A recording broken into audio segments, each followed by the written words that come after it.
All right, welcome back to PokeDads MetaCall. Did miss being away from this last week, but Rick, thank you for filling in, and I love you. Thanks, I did my best. You- As I joked with Drew after I finished with everything, I was like, it's so weird talking to myself. So, YouTubers, good job on that stuff. That seems difficult. I know some of them tend to talk when they're playing, when they're live streaming, so I feel like that's a little bit easier because you're still talking to people. But talking to myself, I would like stop in the middle of talking and I'd be like, what was I gonna say? And Shan's like, what's wrong with you? And I'd be like, a lot of things. But I made it through. And I felt like I knew a little bit of what I was talking about, so it was good.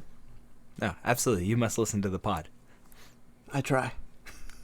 Right on. All right, so we're going to dive into top fours of the last three regionals that we had over the weekend, and it was kind of exciting. I didn't follow along with a lot of watching the streams, but I did see a lot of the tweets and the commotions and all that fun stuff, so it made for entertaining Pokemon to say the least. And the first place list from the Perth regionals in Australia, which I heard is like really far away, is a very, very streamlined Arceus and Teleon. And by golly, would you look at that? We have some cross switchers in this deck. Yeah. The benefit of able to pull up someone from the bench and then able to play the Melanie is very, it's important. It's a big brain move when you're trying to pull off as many things as possible to make your final attack or to win the game that important. Yeah, absolutely. I really do like everything but the supporter count, but what do I know? I've never won a regional. A lot of the more successful like Arceus decks I've seen will run like a heavier Melanie count, like a 1 Raihan, a 1 Sharon's Care, then 4 Cross Switcher. But this one runs 2 Boss as well as 1 pair of Cross Switcher, which I thought was unique, but I totally understand the circumstance on it because Shady Dealings and Teleon can grab you both pieces when you're in a pinch. Runs the 1 Dunsparce and the 1 Manaphy too, so it is teched for its worst matchup in the form of Urshifu. And that's it. No dark partners, no nothing. No, just nice and straight. But going back to what you said about the count, that's why Palpad is in there though, buddy. Like, when you get in that situation and you need to perform 2 more melodies for some reason, you can always pop those 2 back in the deck and Shady Dealings to get them back. Like, I feel like now it's very in the moment. Like, I need a boss, or it would be I need a Cheryl or Marnie.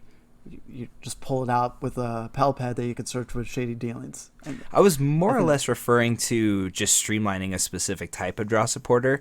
I understand the usefulness of Avery and Marnie as well as research, but it might just be like the Palkia proxy in me that's like, okay, well, if you're running Shady Dealings and you're running Melanie Engine effectively, you don't really need all the other fodder. But I get it. Like, I would probably just defer to going to like an extra quick ball, maybe an extra ultra ball and a scoop up net versus running the Avery, Marnie, and research. But that's more or less what I was referring to. But yeah, the Palpad can absolutely be supplemented to reutilize the fewer count of supporters. I don't know. I just feel like Avery more and more right now is just very important. It's just really fun to pull off mid game, especially if it's the first game of best of 3. If your opponent doesn't fully understand your deck, because Sobble's everywhere. The benefit to just knock out, or not knock out, but take away 2 Pokemon. I love it. Mm-hmm. Oh yeah, absolutely. And shortening the bench on Malamar is so important right now. So that's 100% why Avery is still around. Which Malamar? VMAX or Rapid? Oh no, we're talking Rapid. Okay. Yeah, we're talking Rapid like, for wow, sure. Wow, we'll get into this, yeah. No. And then we're going to go look at the second place list, which is Arceus Beedrill. And I don't have access to Burbank City, so we'll just kind of talk about how Beedrill looks on paper. And we saw it perform extremely well in Indianapolis, so I would imagine that it's just more of the same, running the heavy grass count, where before it was kind of like taking in 2 or 3 grass energy, but now you can basically supplement all your attackers in the form of Arceus and just have the grass energy at free will. Yeah, and I love baiting people with a little bee on the bench, even without an energy. Like, just get them out as early as possible, and then freak them out. Like, waste the boss, please. Yeah, it's a good time. Absolutely. Yeah, and hopefully they don't play Palpad too. Now let's go look at Natalie's list, and she won the last Australian regional with Mew in the 2 stadiums. So we'll see if we can see their list, and we totally can, and everything's fine. Woo! Yeah, exactly, nailed it. We could talk about stuff. I think it's probably very identical to that list we looked at from EUIC. Yeah, for sure.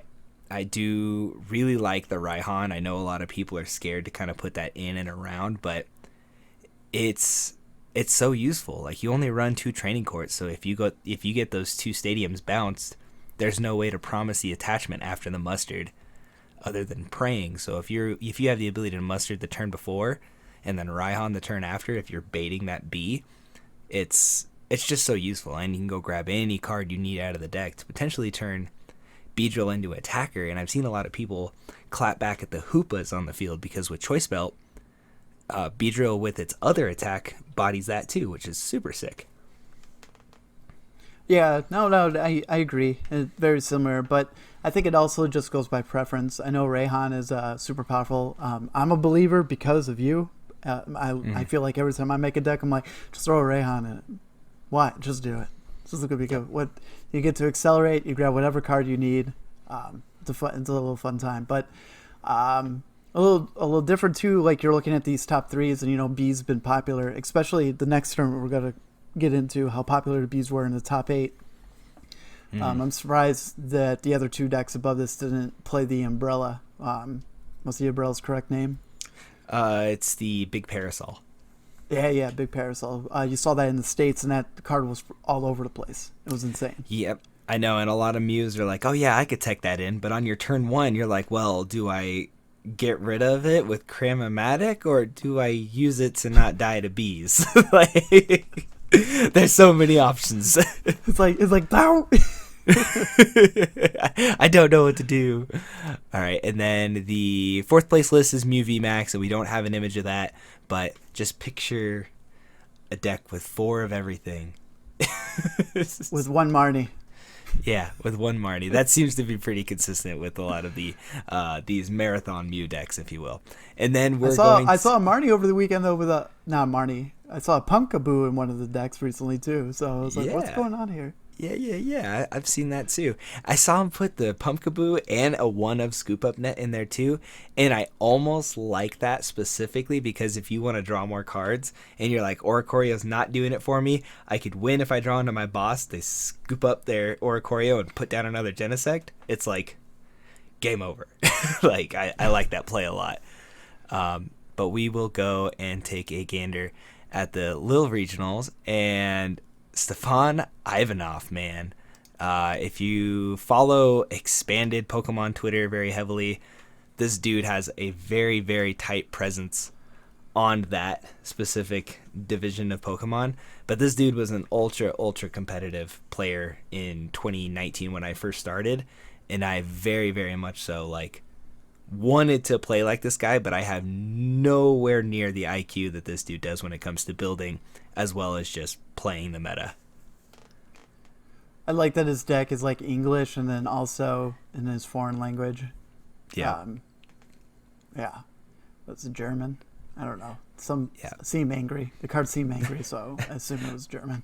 Yeah, but for our listeners, this is basically a rendition of the Inteleon Baby Moltres deck that we've seen time and time again. It doesn't play any cute things like the Galarian Weezing. It's got a lot of 2 prize or less utility to it.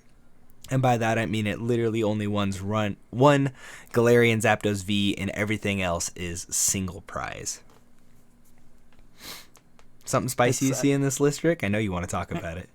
Right, you want to talk about Rowlet? No, we know what the Rowlet does. The Rowlet eliminates your Dunsparce, bro.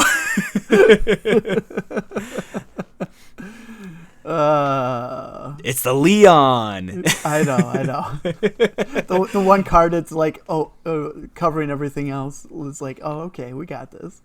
Yeah, no, just a searchable 30 plus damage buff to your active Pokemon's attack is super sick.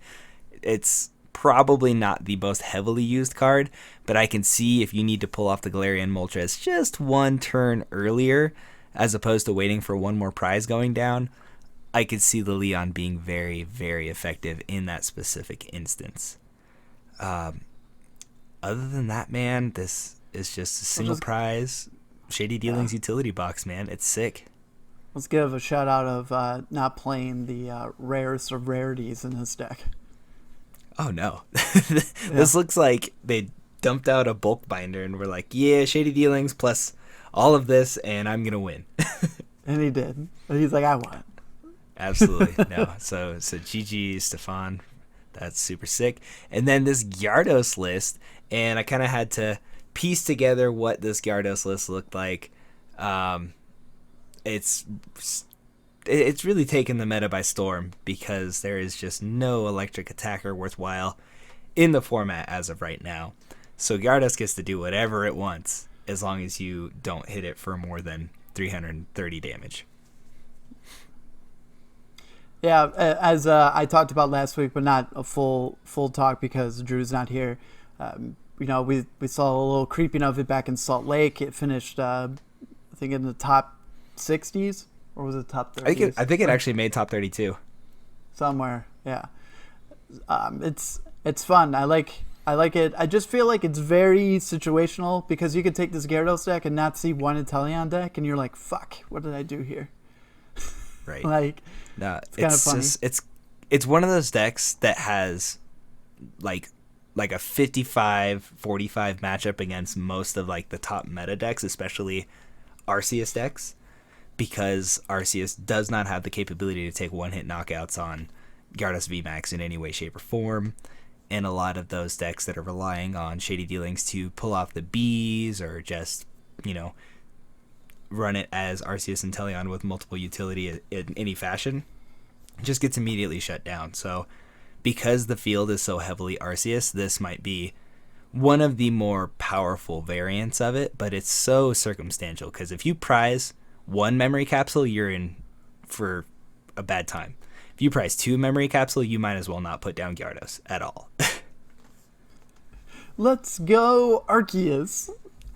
Just shows how powerful Arceus is in this format where you literally can put any other Pokemon and combo it with Arceus and have a good time. It reminds you of the back near the ending of tag teams. You just throw tag teams out there and then play Green's. What was it? Green's Ambition? I forgot Green's Exploration was pretty good. Yeah. So you could play that with any GX Pokemon and you had a good time. So it kind of just feels like have Arceus and then throw a V-Star, V Pokemon, V Max, and you're like, we'll see what happens. Yeah, I could definitely see shades of that. The only unfortunate part was you couldn't use greens and Pokemon with abilities. Yeah. And then we'll move on to a very similar list to Stefan's, and this one took third place, and it's almost verbatim the same exact list. It doesn't play the Leon, so they didn't want the extra 30 damage for some reason, but it does play. Look what that cost him. Right? It does play the spicy Metacham for the Yoga Loops, which I thought was super sick. It does play Energy Switch, so the Galarian Moltres V play could set up a secondary attacker with relative ease. But again, not very flexed out, all like minimum rarity. They came to flex with their card play, not their cards. Yeah, no, that's fine. Shiny's cool though. I enjoy the shiny. Yeah, absolutely. No, it was sick to see decks like these take over. They're very anti-meta and slow the game way down, and I don't think a lot of people were prepared for it. And then the fourth place deck is an Arceus Dark Package, and I can open this up, I swear. Just plays the Baby Galarian Moltres as well as Shady Dealings. Has the Choice Belt and the Zigzagoon to get the opposing Arceus V Trinity Nova knockout the following turn, which is almost on par with the whole Mew Donk, except you need to have 2 turns to get it off versus the 1 turn that it takes Mew to do that. Hey man, consistent. That's what that deck is. Yeah, no, it's getting there. It's definitely threatening. But the one training court, man, that's spicy, especially if you're gonna run the Clara and all the baby Galarian Moltres stuff. I feel like promising that third attachment is always like the make or break situation. As long as you use it at the right time. Right. But that's how it Shady, works in any card game. shady dealings makes it happen. I And make then my we're gonna John go look. Madden personality stuff all the time. I just point out the most obvious stuff. Or was that Pokedad Scott? Nice. And then we're gonna look at Luke, like maybe one or two cards off Luke Smith's list. And from what I heard, Luke Smith hasn't competed in a very, very long time, and put this deck together and won the whole thing. And that's what every single one of us want to do. He's a guy that they're gonna make a movie for. Shout out to Oscar from our Patreon group that called that. It's that underdog story. He came in, he practiced one game against a Pikachu V Union deck. That was the only rep he got in for the tournament. And he went through the whole big chunk of Mew decks and all this stuff without even knowing what the cards did. And and then he leaves as a champion. I call BS. That story's BS. No, I'm joking. It's just crazy, dude. It's so flippy crazy of that situation. But I like that he couldn't remember why he had Zamazenta in his deck during his interview. He's like, I have Zamazenta. I don't remember what it's for. And I'm over here and I was like, Whimsicott. Yeah. No, what's crazy is like that Zamazenta is so powerful with Raihan because you're able to force that the metal energy onto it and grab the DTE and immediately attack with it. But no, this became a consistency card. It was like, oh, I don't like this hand, and I'll Royal Stance it away if it was in play ever during the tournament. I didn't get to watch any of the tournament, but I would assume that it could be utilized in that fashion. I did not see him pull it out once, but I didn't watch the finals, so I don't know if it was out in the finals. So it most likely wasn't. But man, this Arceus Crobat thing seems to be very powerful in like one region, and that's like us. That's North America. It's like not doing that much work anywhere else. Because there's still people favoring Mew, while the overseas, yes, we had one in top 4, but like the playing the Mew has dipped down, so everyone's like, yeah. But the whole running baiting thing with Crobat for 70 poison and then bring out one of my baby Pokemon, it's a strong move. It gets you an extra turn, or they have to use a resource. It's good. Every time I was like, oh, that is so good. It's so dumb. So dumb how good it is. But I really enjoy it because in and out, you don't feel like Crobat's such a liability once you pop him down and draw until you have 6 cards in your hand. No, absolutely. You know, a draw supporter that turns into a very worthwhile attacker is always okay in my book. But yeah, Arceus, Crobat featuring Hoopa for, some bear action that it probably didn't run into at all. But at the end of the day, man, it still looks like a lot of the Arceus lists that we've seen out there. So the fact that they were able to just kind of analyze the field, build this, and then go ham is so tight. It's a good time. B-Barrel's my friend, anyway.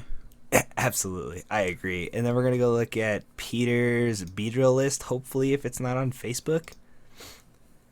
And we're back in the Bs. But it also plays Hoopa and Galarian Zapdos, man. Yeah, we're trying to knock out those V-stars of Arceus when they're around.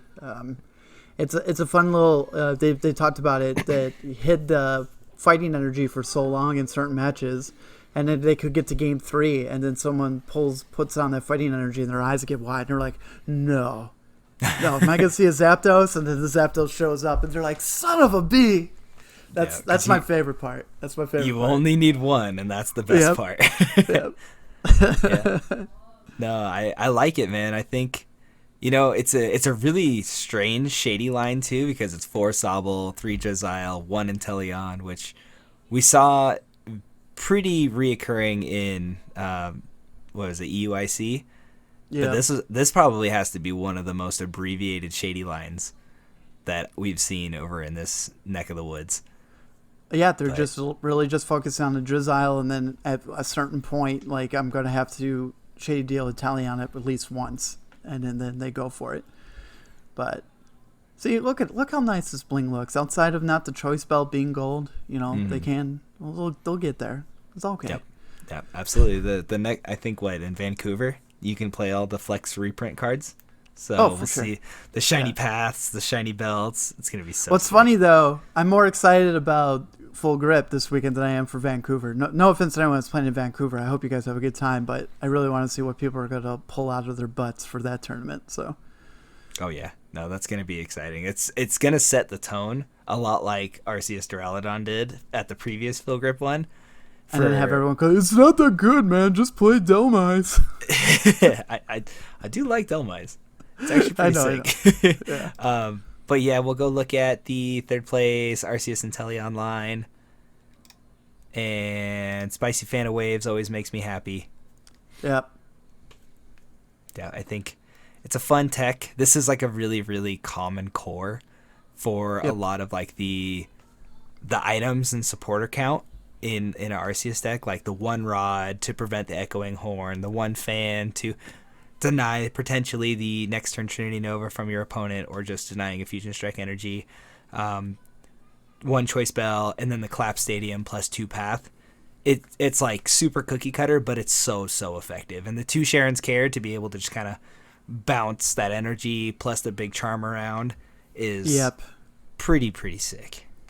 And it's good, and I do like seeing the the fan, like it's the first, going second and just popping it so they lose their advantage of getting the energy attachment. It's pretty good. All right, Matt, let's wrap up to that last deck. You got it, buddy. It is a Mew VMAX list, and I know we're all super excited to look at it. But I love Mew VMAX. Yeah, we all do, don't we? Yeah. There's the umbrella. See, it works out. Umbrella plus catcher, bro. Yeah. The freaking catchers. Like, it still runs 2 boss and it runs 3 catcher, and it's the same as we talked about before with the cross switchers, being able to play your energy accelerating supporter as well as the gusting effect the same turn. It's just so powerful in a format like this. Yeah. And we'll see Mew probably a little bit longer with some fun cards that we talk about during our review. So you guys check that out when that drops. I might drop it a little early since we recorded a little early, but I'm running out of time. I need to put the little one down. Yep, you're all good. Just 2 more cards I wanted to talk about. It does play 2 basic energy, which is something we haven't seen in a minute, but it was definitely ready for Whimsicott, and that will do it for your decks. I like it. I love you. I love the MetaCall. Good luck to everyone for Vancouver and Ohio this weekend. Hopefully we see some spice both ends. If not, if it's just maybe it's just super boring at Full Grip. No, I'm joking. It's probably gonna be a great play. Raichu with hammers and fans, and you're gonna win the whole thing. I've come to this acknowledgement. Have a good time. That's my pick of the week. All right, and I want everyone to play Lucario with pickaxes. Deuces, everybody.